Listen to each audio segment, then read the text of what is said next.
Is IBS running your life even though you've tried low FODMAP diet? Or are you cutting out more and more foods, following all of your rules, taking probiotics and supplements, and you're still dealing with bloating, indigestion, and abdominal pain? Or maybe the low FODMAP diet had worked for you at first, but now your IBS symptoms are creeping back in, and you're wondering, why did it stop working? If you said yes to any of these questions, this episode is for you.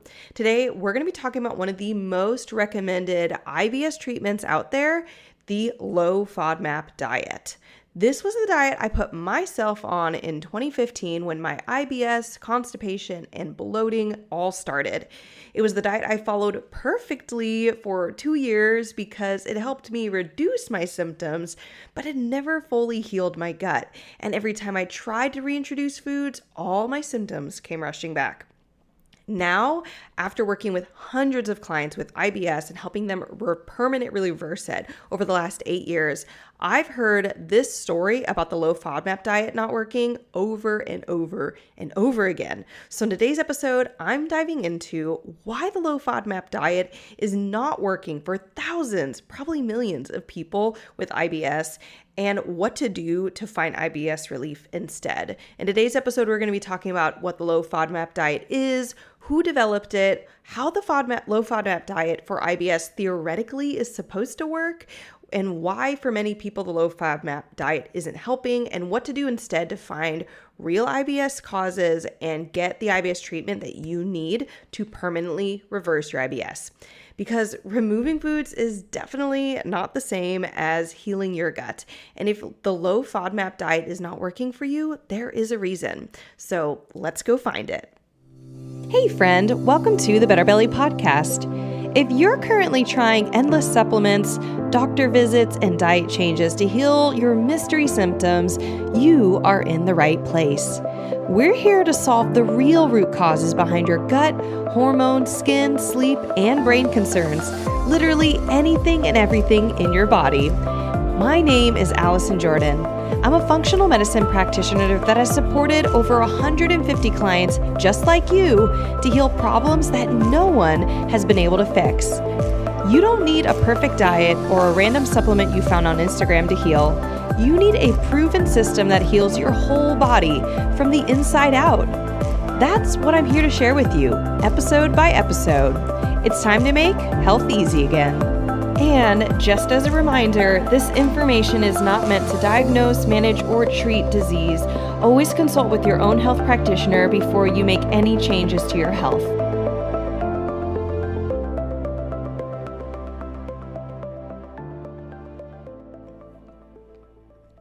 All right, guys, I did an podcast episode on the low FODMAP diet way back, and I think it's episode 2 of this podcast, but it's been a hot sec since we've talked about the low FODMAP diet, and I wanted to do a reboot of that episode, plus add in some stories and information from clients that I've worked with since 2020 when that episode would have released, and hopefully just give a refresher, because unfortunately, the low FODMAP diet, just like in 2020 when I released that episode, is still not working for people. I'm guessing it's working for somebody. I'm not sure who, because I'm talking to all the people it's not working for. But before we jump into that can of worms, let's just give a refresher on what the low FODMAP diet is, why it's supposed to work, who developed it, just to get a grounding that we don't want to just trash this idea that people have faithfully worked on to try and bring people relief from IBS. So what is the low FODMAP diet? The low FODMAP stands for capital FODMAP. Fermentable is the letter F. O stands for oligosaccharides. D stands for disaccharides. M stands for monosaccharides. A stands for and. And then P is polyols. These are all different forms of sugars that different forms of food have different amounts. And so some foods have a lot of FODMAPs in them. Some foods don't have a lot of FODMAPs. And the goal of this diet is to steer you in the direction of foods with fewer numbers of these sugars, because when you have high amounts of these sugars, what they discovered is that for many people with IBS, that these sugars are fermenting in their gut to an abnormal rate.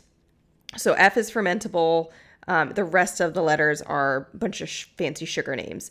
And so this was actually developed in Australia by Monash University. There were two researchers who were working on it for a while. And its big introduction was a 2005 research paper that they published, though one of the researchers had been working on it and even had really developed the concept and solidified it all the way back as far as 2001. But in 2005, its research paper came out, and that's when people started around the world learning about this. That is, doctors were learning about this as a potential treatment avenue for IBS, and they started recommending it to their patients. Now it's a leading form of therapy for IBS. And the paper, this was really interesting. I tried to do some extra research on this before coming on here and just seeing if there's any more new information I could give you guys that I hadn't shared before.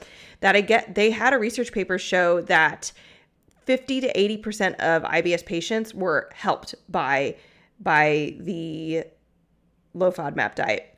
I find that interesting numbers for two reasons. Number one, in general, like 50 to 8% is like a really nice number.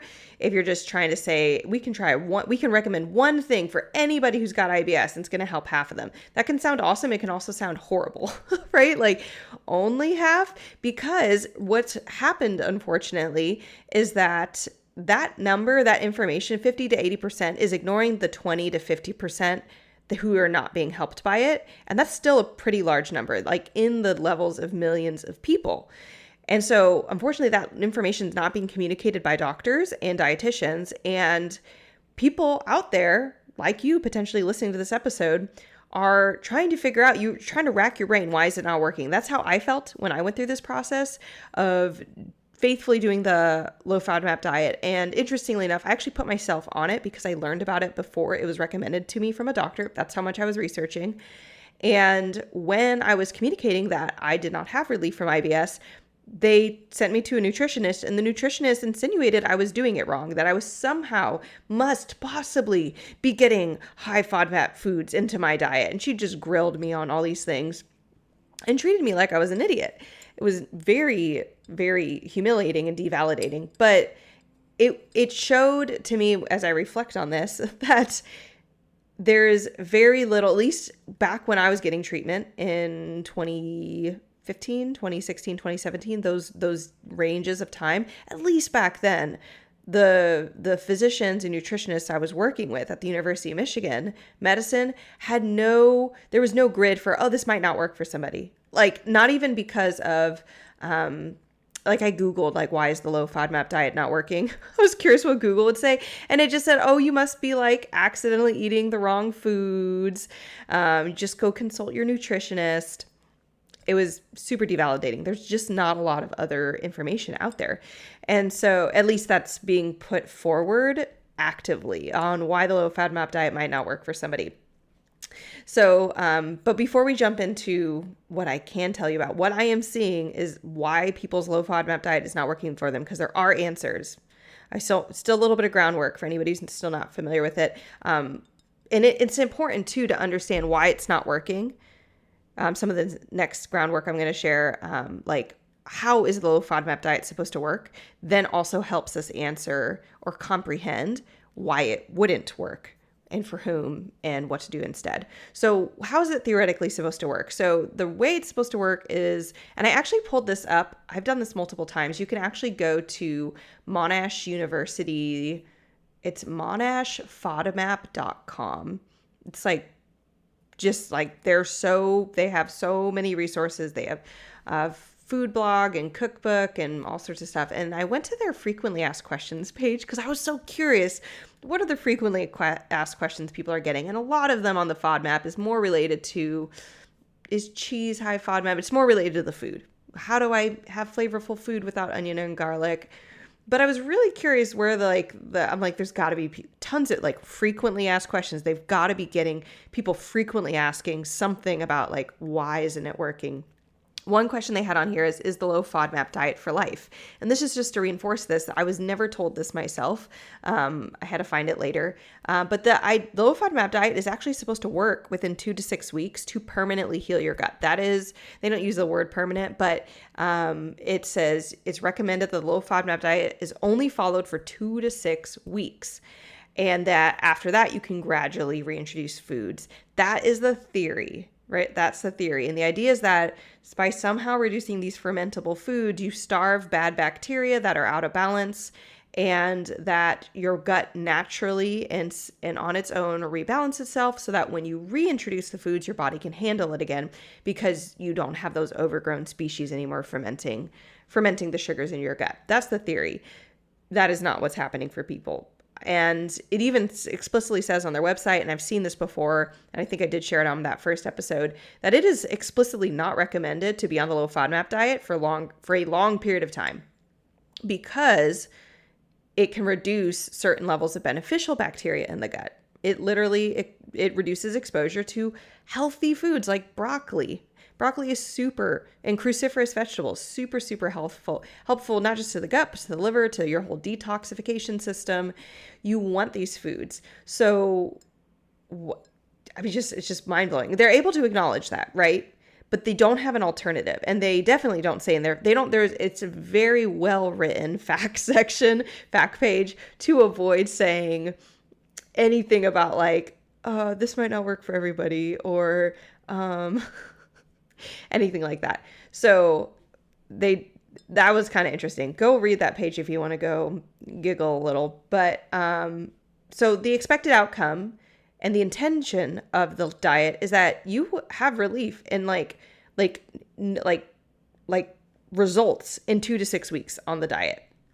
Results, amazing, which is amazing if it works, which it's not for a lot of people. Or maybe for some. Those people aren't listening to this podcast probably because their gut healed and they're happy.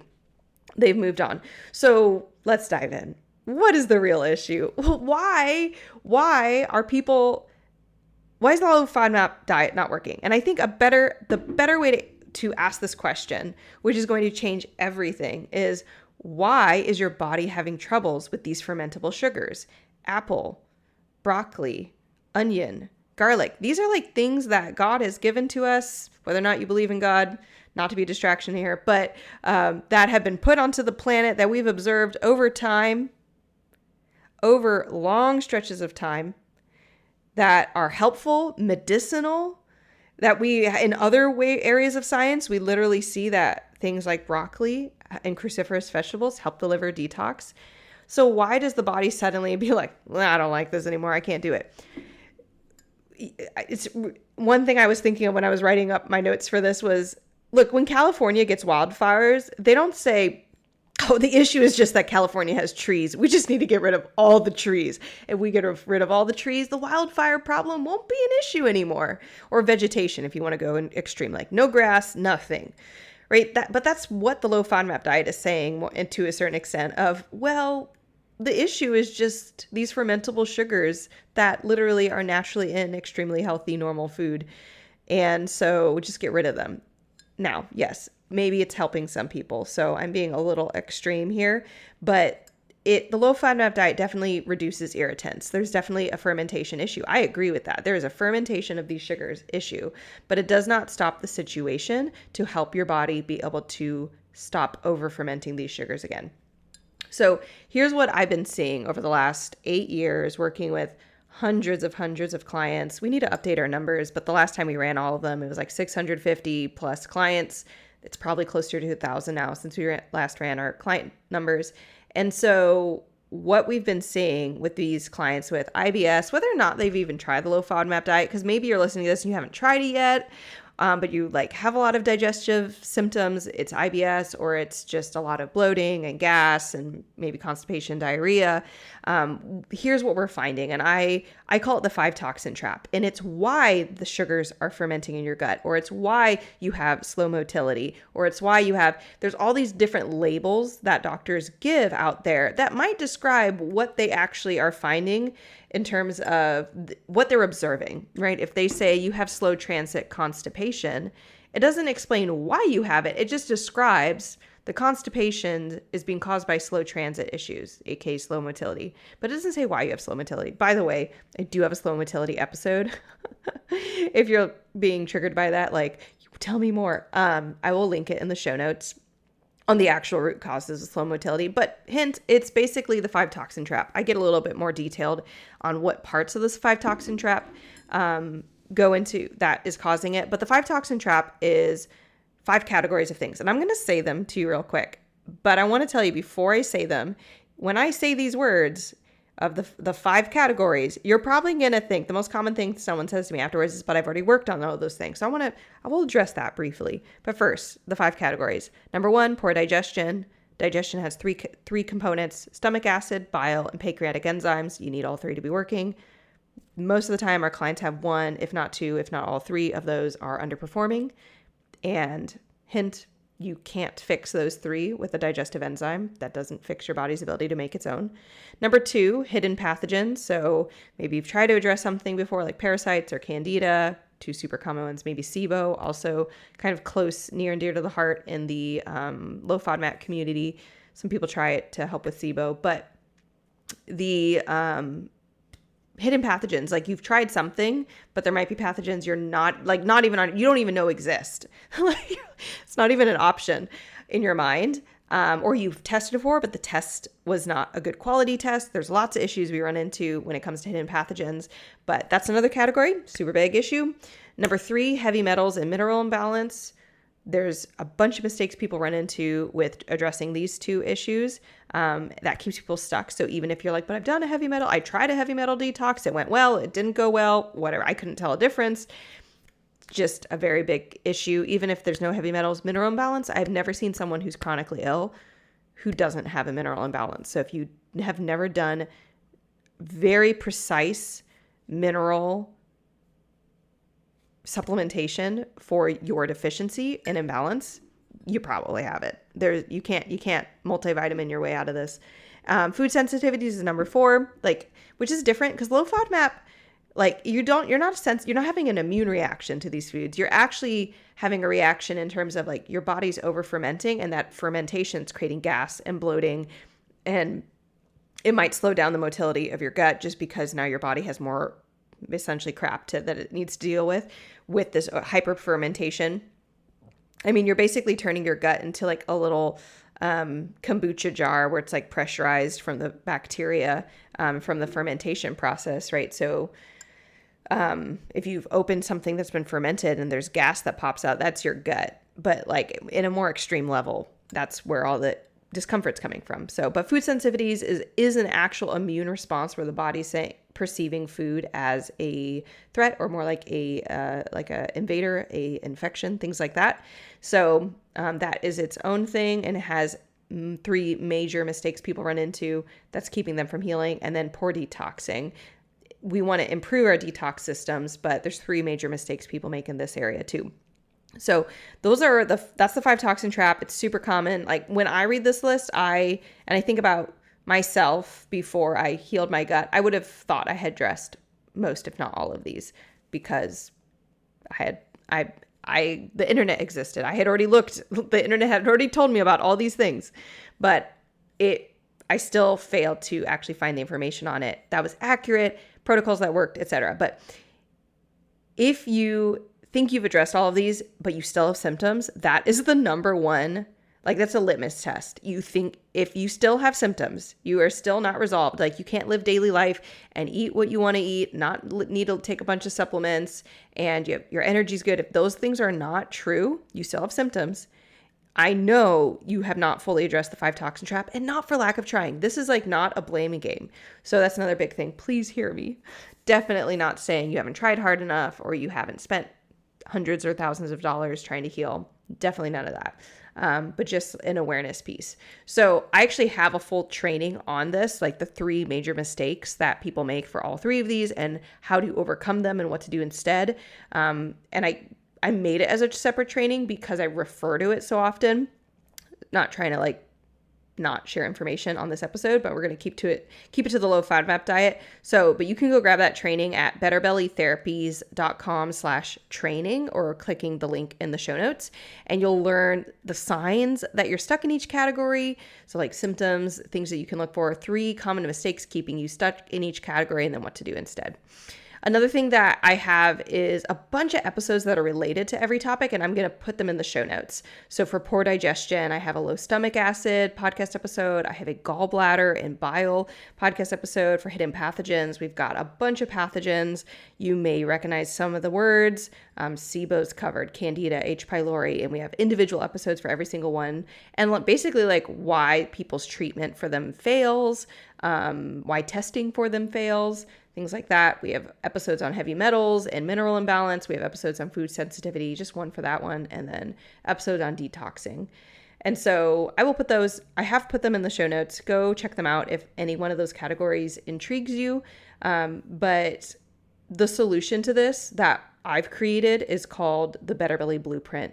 And it takes you through all 5 of the toxin trap, helps you identify which ones that you are dealing with, and then we literally help you order the labs that you need so you don't have to go find a doctor. We get it to you at wholesale price.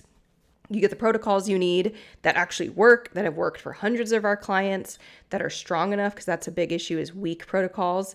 And I know it just sucks because if you're paying someone, you don't know if their protocol is weak or not. So you just didn't know that your H. pylori protocol was never going to work because it was insufficient. But I do cover that a little bit in those podcast episodes too, if you want to learn more about like weak protocols and how to identify them for like pathogens. But we have all of the protocols you would need in the Better Belly Blueprint. And you'll learn more about that in the training. Just go to betterbellytherapies.com/training, because it's going to both answer a bunch of questions, and then if it's the right next step or the right timing for you guys, you also will have the opportunity to join with a great discount too. So go to betterbellytherapies.com/training. So I wanted to end this episode then with a really common question, and also just acknowledging some of you guys are on the low FODMAP diet. Basically, people often ask, well, if it's, not solving anything, do I come off of it? Or I usually feel worse when I come off of it, or should I consider trying it at all? Basically, how and when would I recommend for someone to use the low FODMAP diet? AKA, should you stop using it right now? So I tell my clients, if you're doing anything that's helping mitigate symptoms, don't stop. I don't care, if it's medication or a supplement, even if it's not like the long-term solution. If you have 50% less symptoms, even if it's not fully healing you, but it just makes your day more doable, keep doing that thing. That's why I was on it for 2 years, even though they say not to do that. I didn't have another option to feel better. And it sucked. I felt like I was between a rock and a hard place of like, I have the low FODMAP diet, which is a super annoying diet to keep up with. It's also known, it's technically, they say it can lower the beneficial bacteria. I'm like, yeah, but if I don't do this diet, I feel even worse. So if the low FODMAP diet isn't helpful, just stop. Don't do it. Like, try something else. But the main thing for this question that I always tell clients when they've asked me, do I get off of it? Do I stay on it? Should I try it at all? Basically, if it's helpful, stay on it. If it's not, get off it. But do not just only attempt to work on diet as a component of healing. If you think back to the 5 toxin trap, food sensitivities is on there, right? So there is a food component to healing, but there's 4 other categories. And so you don't want to just get hyper-focused on just food. And that's honestly one of the major reasons why I see people not getting healed, is there is this big adage of like, you are what you eat, and just change your diet. And especially in a country and in a world, a contemporary world right now, where there's so many people who are eating processed foods, who aren't eating good diets, that for some people, yes, simply improving your diet is going to be world changing. But we're talking about people who are already probably eating very whole foods. These are my clients. Like, if you're already eating whole foods, organic, fresh, or as much as possible for these things, or just not even processed, or just not FODMAPs. Like, if we're heading in any direction, going outside of your comfort zone to try and improve your dietary intake, and it's not working, it is not the food. It's not the food. Let that go. Release it. There's so much shame that people come into me with of saying, feeling like, and I had it, right? I have not done this diet good enough. I have not taken care of my body. There's something wrong with how I'm like not smart enough to like take care of this thing to make it work. And it's actually not about the food. One thing I like to tell clients is going gluten-free doesn't get rid of H. pylori, which is like a pathogen that gets stuck in your stomach, or being on the low FODMAP diet doesn't kill C. diff, which some clients have. And so I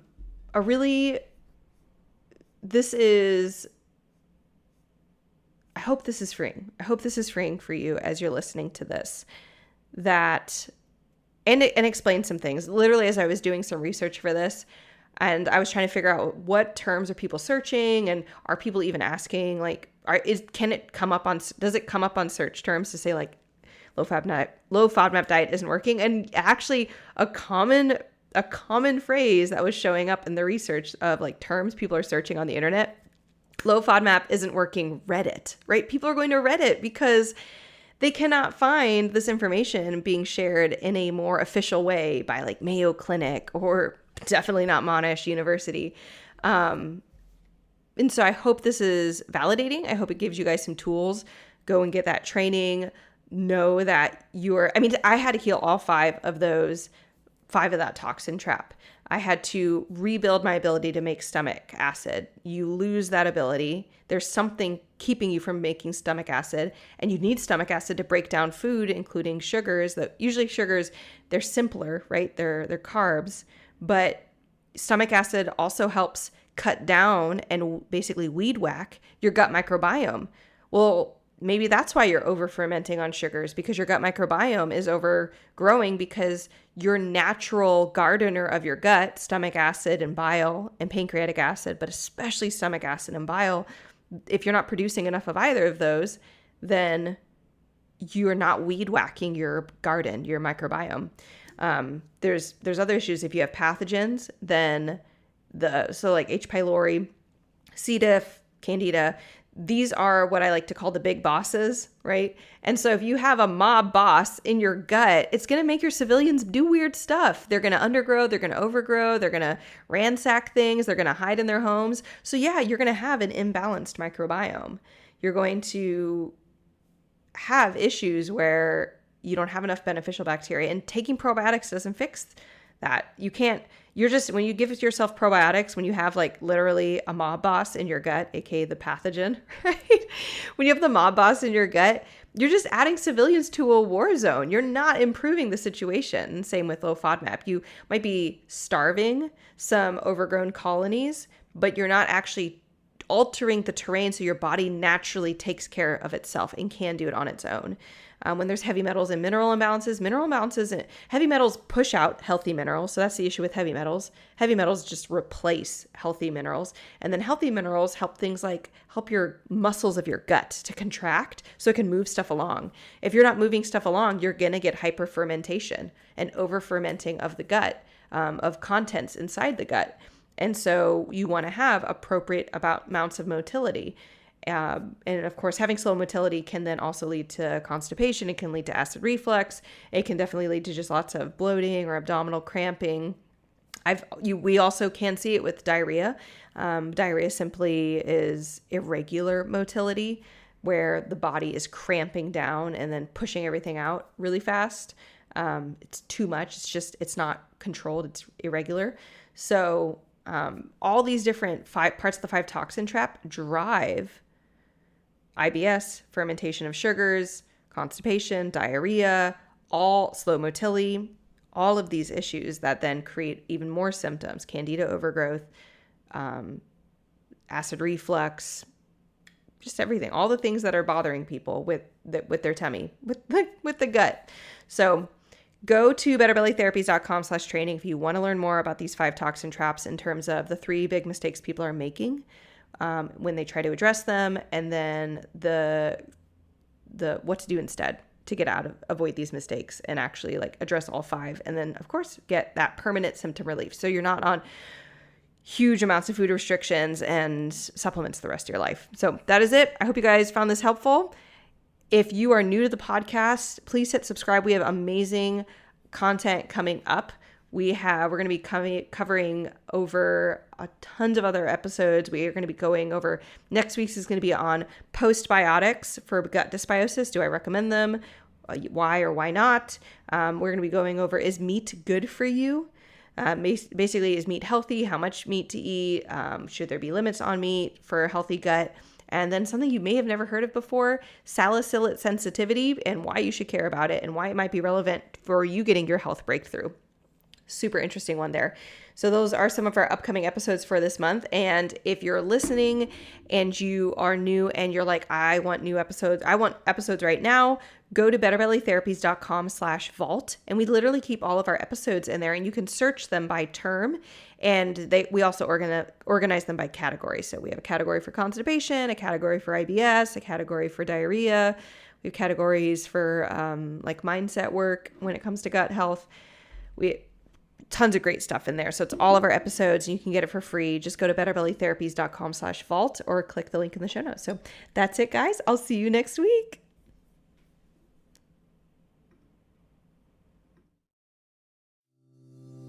Hey friend, I hope you loved this episode. If you've been a fan for a while or newly loving this podcast, can you do me a favor? Drop into Apple Podcasts and leave me a review.